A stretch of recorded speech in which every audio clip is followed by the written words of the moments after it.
En compagnie de Samuel Décaré, l'entraîneur-chef de Dimitri Assanor qui fait la finale jeudi soir et au Casino de Montréal.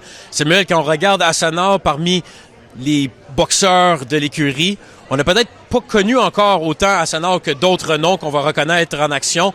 Peux-tu nous expliquer pourquoi que Dimitri Assanor fait cette finale et pourquoi il est parmi un des meilleurs espoirs de l'écurie? Ben écoute, on est à son 10e combat. Le dernier combat, il s'est battu contre un gars de plus de 30 victoires, 2 défaites.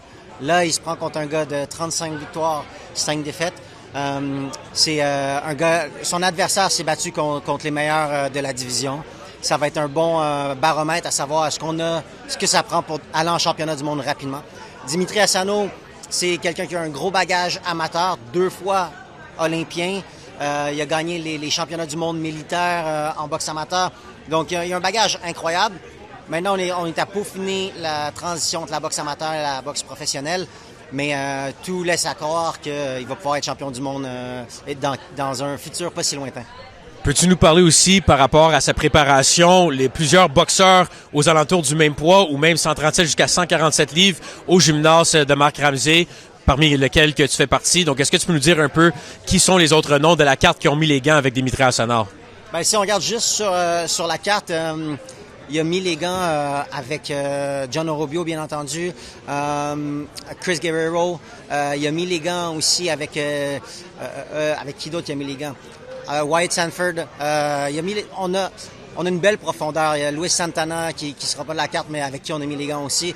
Donc, il y a du gros potentiel, du gros talent entre 130 puis 147. Alors, on est super choyés pour ça, puis on a eu des bonnes sessions de mise de gants à cause de ça.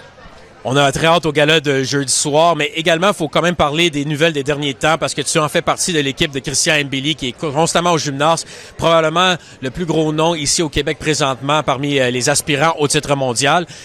Comment va Christian? Comment est son humeur? Et avec les nouvelles des derniers jours, as-tu hâte de le revoir dans le ring? J'imagine que oui. Ben tout à fait. Là, il est dans le gym, on est en préparation, on peaufine certains petits trucs qu'on veut améliorer, des aspects techniques qu'on veut améliorer, que des fois on n'a pas le temps de faire quand on est à l'approche d'un combat parce qu'on doit focuser sur une stratégie puis l'application de la stratégie. Alors là, on est à travailler là-dessus présentement. C'est sûr que, bon, c'est un peu des montagnes russes pour Christian. Il y a une bonne nouvelle, après ça fonctionne pas. Il y a une bonne nouvelle, là, ça fonctionne pas.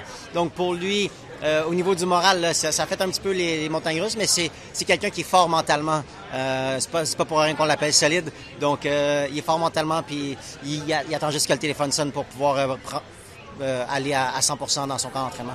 Et ça peut-être juste en terminant, quand on regarde le portrait de la boxe ici, la scène québécoise professionnelle, on a eu des très belles années. On sait que vous avez beaucoup de bons aspirants, beaucoup de boxeurs en développement. Christian Mbili est probablement à la porte vraiment d'un championnat du monde. Qu'est-ce que tu penses ça va prendre ou quand peut-on peut-être espérer un gala comme on avait déjà vu par le passé ici à Québec ou à Montréal, mettant en vedette même un Christian Mbili qu'on a vu au Centre Vidéotron l'été dernier? Ben on est proche de là. Hein? On a plusieurs beaux espoirs. Advenant le cas d'une victoire de Dimitri, ça le propulserait dans les classements. Il y a Arthur Bierslanov aussi dans la même catégorie qui est très bien classé. Qui est à la porte aussi là, de se faire appeler pour un combat de championnat du monde. Un gars comme Arslanbek Makhmoudov aussi, que ça fait longtemps qu'on n'a pas vu, qui est de retour dans le gymnase, a terminé le ramadan, mais là, il recommence à s'entraîner. Donc, Eric Bazignan, Steven Butler, ça aussi, ça pourrait être quelque chose de très intéressant.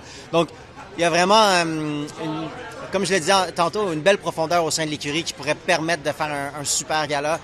Si on est capable d'aller chercher un Iglesias, peut-être les Saggio en demi-finale et un Christian Mbili en finale contre peu importe qui va vouloir l'affronter, ça serait fantastique. On pourrait avoir un show spectaculaire puis très explosif.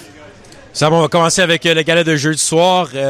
Beau défi pour Dimitri Assanor. On te souhaite la meilleure des chances. Merci beaucoup.